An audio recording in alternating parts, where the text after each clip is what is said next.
Before entering the story, please subscribe to the channel, like and share to help me. Thank you. How our ancestors hunted without fear or mercy. The predator instinct. Born to hunt, the myth that humans began as prey is a lie.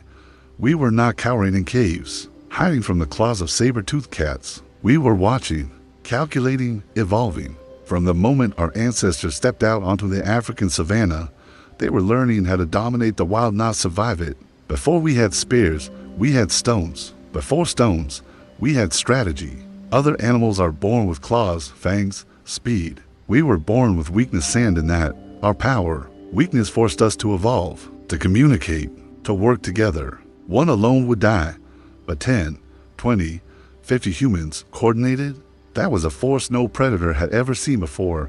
We were the first species to weaponize patience. We could stalk prey for days. We could read the wind, the sun, the herd's patterns, while other predators struck fast. We struck smart, and the brain was our weapon of mass extinction. Our eyesight evolved to focus forward like a hunter's. Our sweat glands, built for endurance, not fleeing. Our legs, we didn't need claws, we built them. We learned to throw projectiles, something no other animal could do, with precision. With that came distance, safety, and domination, engineered not for short bursts, but for the long, merciless pursuit. We didn't just run, we ran things down. Even gazelle, until their muscles collapsed from heat and exhaustion. They were faster, but we were relentless.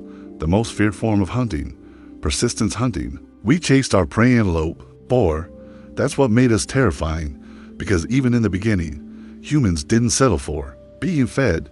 We demanded the kill. We crafted sharpened rocks, then spears. We studied prey behavior, wind patterns, terrain. We flanked, cornered, lured, trapped. We turned the world into a battlefield, and every hunt became a strategy session written in blood. But the scariest part? We didn't hunt because we were hungry. We hunted because we could, because something inside us awakened the moment blood hit the dirt. The instinct to become the top predator, the rise of the pack. The moment humans realized they were deadliest together, everything changed. One human with a stick was dangerous, 10 humans with a plan, unstoppable. But above all, it gave us time. Time to plan, time to bond, time to imagine what more we could become. We became the first creatures to build coordinated kill squads, hunting parties. Who didn't need just charge into danger, but calculated every move like a game of war. Our ancestors didn't fear predators. They learned from them. Wolves stalked in packs, we formed tribes. Lions surrounded prey, we perfected ambush.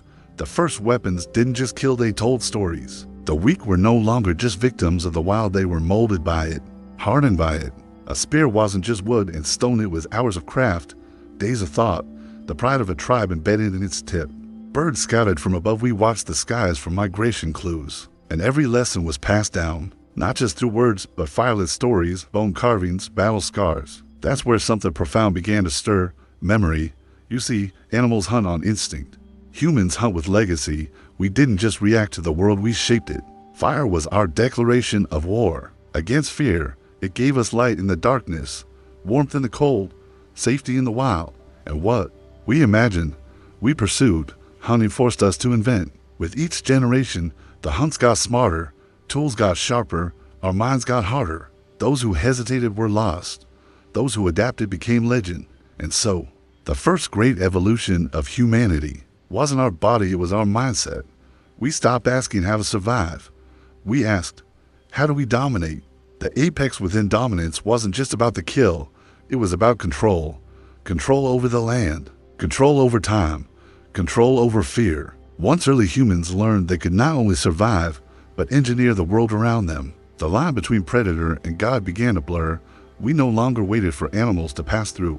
We built traps, dug pits, set snares. We turned entire landscapes into kill zones. Caves became command centers. Plains became hunting grounds.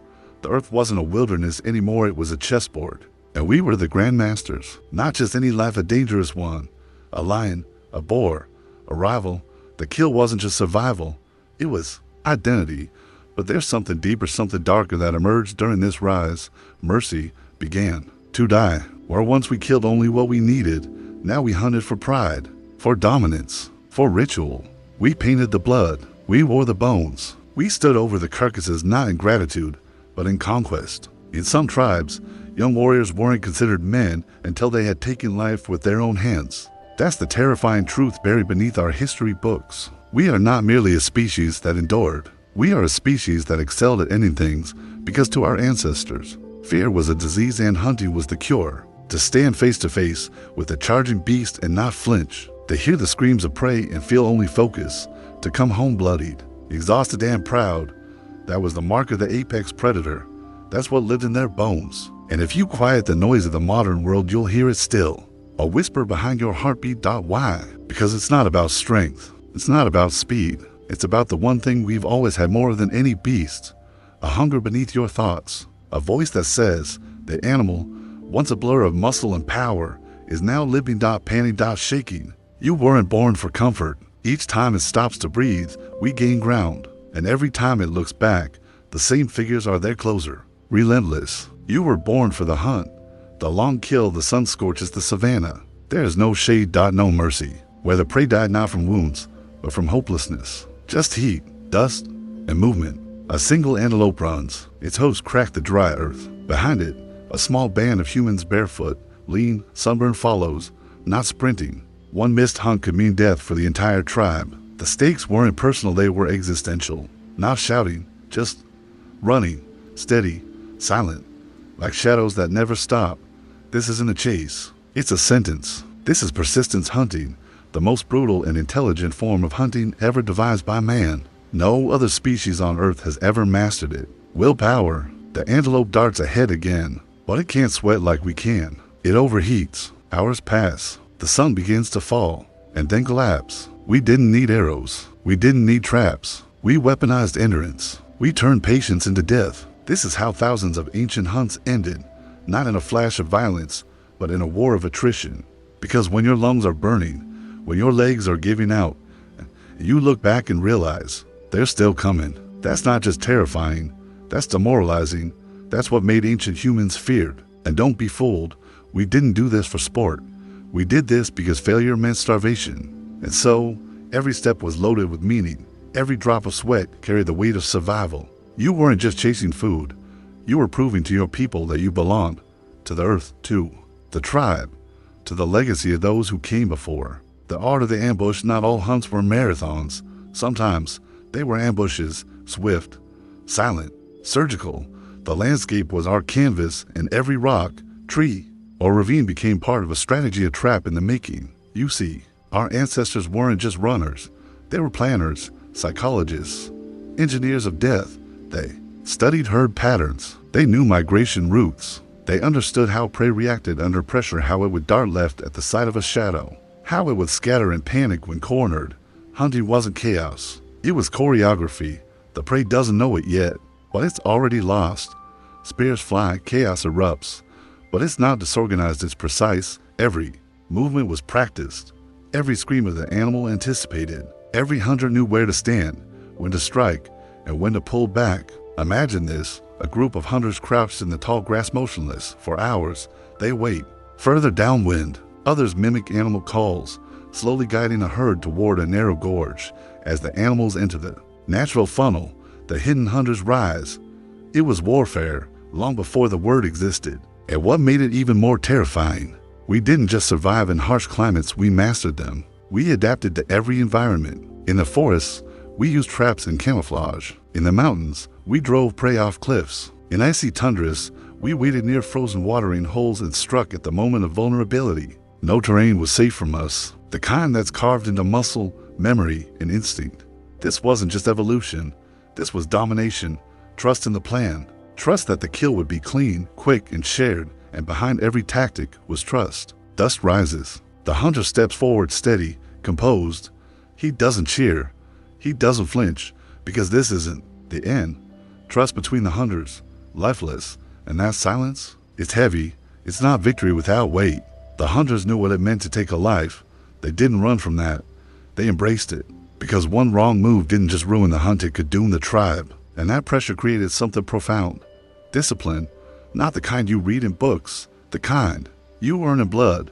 Out here, on the edge of life and death, discipline wasn't optional. Elders would live another day. And so, the kill became a moment of connection between man, nature, and the invisible world beyond. It was survival. The ritual of the kill, the moment the spear pierces flesh, time slows. The animal thrashes, cries out, blood soaks the dirt. He had to stand before the animal, shake with fear, bleed with pride. And when it was over, he wasn't just praised, he was changed. This is a sacred moment. For our ancestors, the kill wasn't just a physical victory. It was spiritual, it was symbolic, and above all it was respected. The beast that once stood towering, breathing, fighting now lies still. His hands, still trembling from adrenaline, were raised to the firelight. Around him, elders chanted, danced, celebrated. They knelt by the body. They touched the wound. They whispered words, sometimes prayers, sometimes thanks, sometimes silence. Because the animal had given them something more than meat, it had given them continuance. The tribe would eat, children would grow, and yet, not all kills were so solemn. Some were violent lessons, initiations. A boy's first hunt wasn't just about technique, it was about transformation. The tribe saw it in his eyes. He had crossed the line. He was now a hunter, a protector, a man. Blood was smeared on his face, not in mockery, but in ceremony. Because in that moment, the tribe wasn't just honoring the kill, they were reaffirming the bond that hunting had forged among them. And that bond is older than language, older than religion, older than civilization. It's primal, eternal, the raw, sacred truth that when death is faced with courage, life grows stronger. Blood, fire, and meaning before temples, before gods. Before the first stone was carved with scripture, there was the hunt. And for our ancestors, that was the first religion. You see, hunting wasn't just about feeding the tribe. It wasn't just about killing. It was about connecting body to earth, soul to spirit, tribe to cosmos. Every step, every strike, every breath of the hunt was layered with meaning far deeper than instinct. Because out there, in the wilderness, something sacred lived between man and beast. It started with the preparation. Weapons weren't just tools. They were crafted with intention, decorated, named, passed down from father to son like holy relics. The spear wasn't just sharp, it was symbolic. It carried the spirit of past hunts, of fallen brothers, of ancient victories. A space where the hunter became more than human, where time slowed and instinct took over. Where he became part of something ancient and unspoken. Even before the hunt began, rituals were performed. Paint was smeared across faces. Ash was rubbed on the chest. Warriors sat in circles, breathing in rhythm, summoning courage like priests before a sermon. They knew they were about to dance with death. Round the fire, the tale of the hunt was told, not just as entertainment but as legacy, a way to remember the lessons, the danger. Bulls charging, spears flying, men with arms raised in triumphal prayer, animals with eyes wide open, frozen in motion for eternity, for reverence. These images were sacred records of what mattered most. The kill, the risk, the cycle, the courage. They were spiritual maps, linking the tribe to the divine, the bond, and they wanted the spirits to watch. Then came the silence, the deep, humming silence of anticipation before the kill, a kind of reverence. And when the animal fell, that was not just the climax, it was the offering. The blood wasn't discarded, it was honored, sometimes poured into the earth as tribute, sometimes marked across the hunter's chest. Something primal stirred inside us every time we chased death and returned alive. And we needed to anchor that feeling, to give it form. Bones arranged in patterns, chants sung into the wind, dances that mimicked the animal's final moments. Meat was shared not just for nourishment, but for unity, a visual rite of passage. Bones were carved into tools, jewelry, instruments, and so we painted. They walked between worlds, the physical one of earth and muscle, and the spiritual one of dreams and ancestors. Every part of the animal was used, because nothing was taken lightly. And then came the stories, and through that story, the hunter lived forever. Because in that world, to hunt well was not just to survive, it was to be remembered. Painted in blood and spirit step into the darkness of a cave. Torches flicker, shadows dance, and on the walls etched into stone and time are scenes of the hunt. These weren't just drawings, they were testimonies. Long before alphabets, humans told stories with pigments and symbols. They painted not for art, but for remembrance. Every brushstroke made with crushed bone, ochre, and charcoal, mixed with spit, blood, and belief. These weren't idle murals. The cave wall wasn't stone, it was scripture. But why did we paint the hunt? Because we were trying to understand it. Not just the physical act, but the spiritual weight behind it. Some say those cave paintings were offerings, attempts to connect with gods of nature, of beasts, of survival. Others believe they were instructions for future generations. But one thing is certain, Hunting was never just about meat. It was identity, mythology, memory. In many tribal societies, the greatest hunters weren't just warriors, they were storytellers, visionaries, even shamans. Some tribes believed the animal's spirit lingered after death, that it had to be honored or it would bring misfortune. Ceremonies followed every hunt. It wasn't just ritual, it was a relationship, one of respect and dominance, fear and fascination, because to take a life and walk away unchanged, that was unthinkable.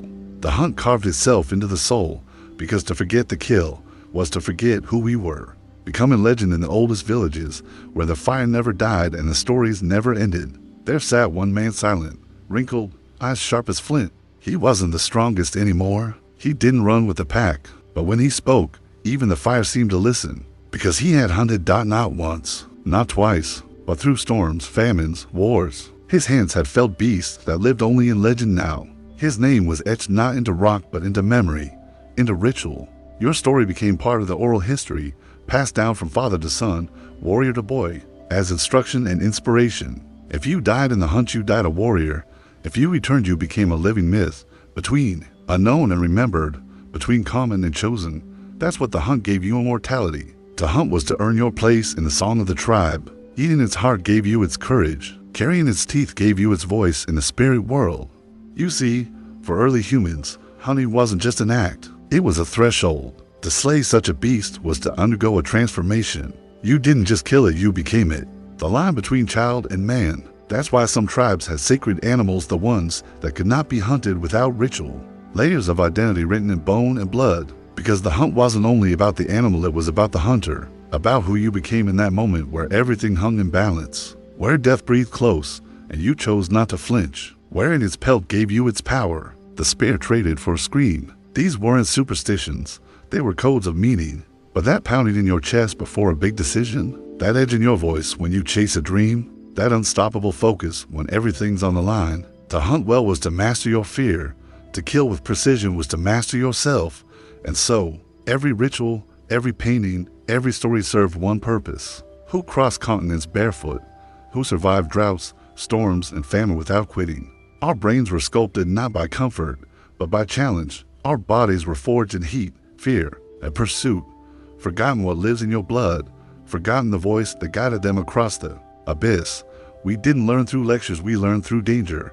Every lesson came at the edge of survival, and those lessons are still hardwired into every cell of your being, to remind the tribe of who they truly were. And when the world around you demands action, not noise, not panic, but action, it will awaken. Not victims of nature, not fragile bodies lost in the wild, but chosen instruments of survival, warriors of instinct, keepers of the flame. The echo in our blood, the animal, is gone. The forest replaced by concrete.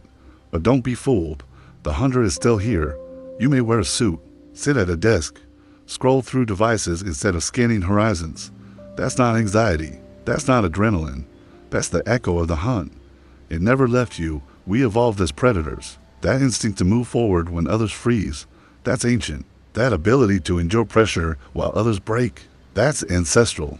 You come from a line of people who stared down predators with nothing but sharpened wood and unshakable will. And now, you worry about rejection. You fear failure. You doubt your strength. But what would your ancestors say? They'd laugh not because your fears aren't real, but because you've forgotten who you are. You weren't born soft. You were born relentless. The predator instinct hasn't gone extinct, it's gone dormant. It's waiting, watching. That fire you feel when you're pushed to your limit. That's not pressure, that's memory. The old memory of a time when you didn't run from fear, you ran into it. Because fear wasn't a signal to stop, it was a signal to focus. Hunting in the modern world, you don't chase mammoths anymore. You chase goals, deadlines, promotions, dreams. But make no mistake, the chase is the same. Different prey, same predator. Every morning you wake up with a decision. Do you move forward like a hunter or fall back like the hunted? Our ancestors didn't have a comfort zone. They had cliffs, predators, starvation. But now you have luxury, convenience, safety, everything designed to protect you from discomfort. And yet, you're still anxious, still lost, still unsatisfied. Why? Because your soul remembers. They tap into that same ancient fire. They move with the same primal rhythm. It remembers the chase. Why? Because in every challenge, they feel the echo of the hunt. They stalk, they close in, they strike. The hunger, the thrill of pursuing something bigger than yourself. You weren't made to sit still. You weren't designed to coast. You were built to hunt. You pushed past fatigue because deep down you remember your ancestors didn't get to tap out.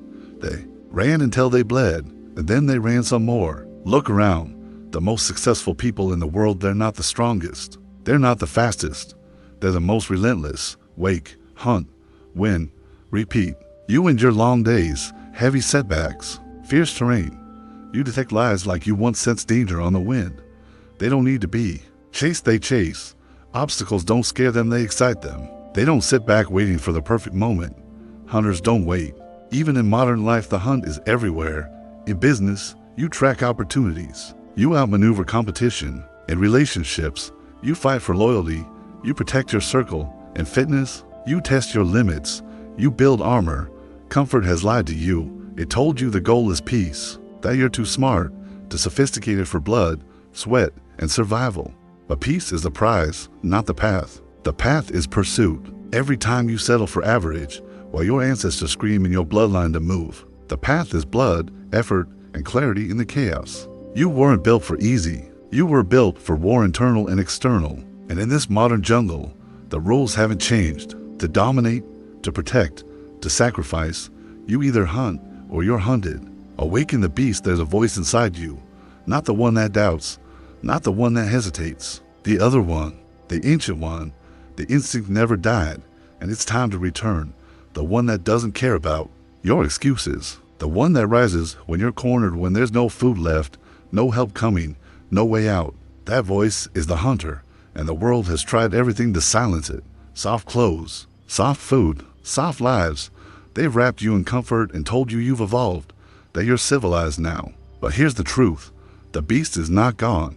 He's waiting. He's watching every time you hesitate, every time you say maybe tomorrow.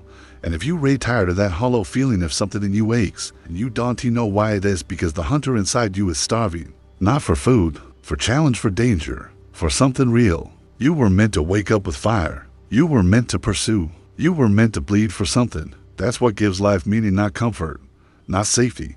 It's knowing that you showed up to the battlefield, that you didn't run, that you chose the hunt every damn day. So don't look around at the modern world and wonder where the warriors went. Look in the mirror. They didn't disappear. They got soft, distracted, numb. They forgot, but not you, not now. Because if you've made it this far, if something deep in your chest has been rumbling while hearing these words, then you already know the fire never left. To the hunger, to the wild, to the hunt. You were not born for average. You were not born for safety. You were born to run into the storm, head first, without fear or mercy. So get up, sharpen your mind, move your body, silence the noise, and listen closely. You hear that? That's the sound of the beast inside you, waking up,